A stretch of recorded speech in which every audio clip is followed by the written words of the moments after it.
baik. Boleh dong perkenalkan dirinya kepada kita, kepada teman-teman. Perkenalkan, nama saya Bayu. Saya berusia 31 tahun. Saya adalah pengusaha bingkai. Saya memulai usaha ini dari tahun 2015.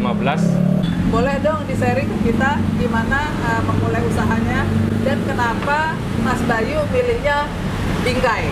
Jadi di tahun 2015 itu saya merantau dari Riau ke Bogor. Kemudian ada saudara juga yang berjualan kaligrafi. Di situ saya bekerja selama 6 bulan untuk mempelajarinya. Kemudian di 7 bulan berikutnya saya mulai belajar berjualan sendiri di pinggir jalan atau di trotoar. Berjalan 1 tahun. Di daerah mana tuh Mas? Di daerah Pakuan, Bogor, masih Bogor juga, Pakuan ya. Bogor, ya. Kemudian saya coba buka toko yang budgetnya tidak terlalu besar. Berjalan 1 tahun juga. Sejak tahun 2017, saya memberanikan diri untuk membesarkan usaha saya. Bagaimana awalnya Mas mendapatkan modal usaha untuk membuka toko bingkai? Untuk modal usaha itu saya dapatkan dari teman. Saya pinjam modal sekitar 20 juta di tahun 2017-nya. 2017. Uang yang 20 juta itu Ya. saya gunakan untuk bayar kontrakan 12.500.000. Ya. Kemudian sisanya saya belikan ke barang untuk produk yang akan dijual. Oh. Nah, barang-barang ini Mas tuh ngambilnya dari mana? Kalau untuk kaligrafi itu dari usaha rumahan pengrajin di daerah Kediri. Oh, dari Jawa sana? Dari Jawa. Kemudian kalau lukisan itu dari Bandung, Cibaduyut. Oh, kalau lukisan dari Bandung. Ada Iya. senimannya di sana? Ada seniman, ada pelukisnya juga. Oke. Dalam sebulan, itu biasanya order barangnya berapa kali? Maksudnya gini, Mas kan tadi ngambilnya dari pengrajin di Bandung ya? Iya. Di Bandung. Nah, model ini apakah model yang paling diminatin konsumen? Atau yang sedang ngetren atau gimana Mas? Dalam pemilihan barang-barang yang dijual Mas, apa strateginya? Kita tahu mana produk-produk yang memang laku keras di pasaran. Kemudian dari pemilihan kaligrafi dan lukisan itu kita sudah hafal mana-mana yang cepat laku, dan itu yang kita selalu belanjakan. Dalam sebulan, itu kira-kira omsetnya berapa Mas?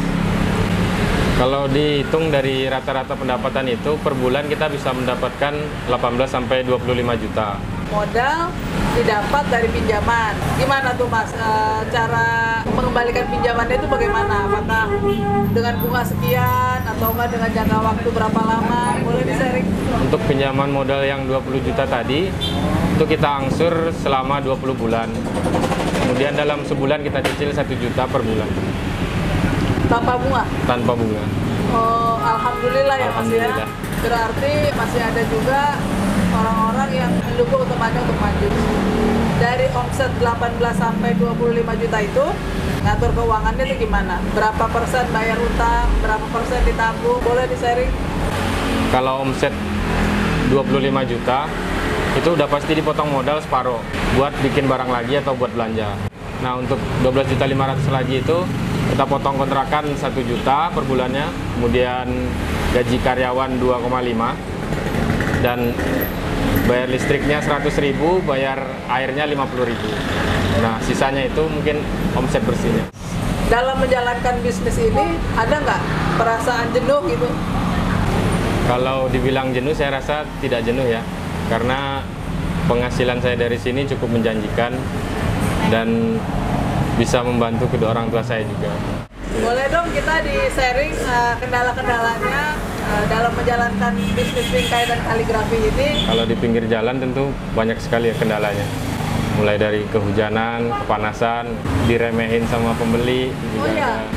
Orang yang mau beli tapi nawar sesuka dia, kadang juga ada. Kadang pembeli itu juga ngeremehin karena tempat yang kurang bagus kan.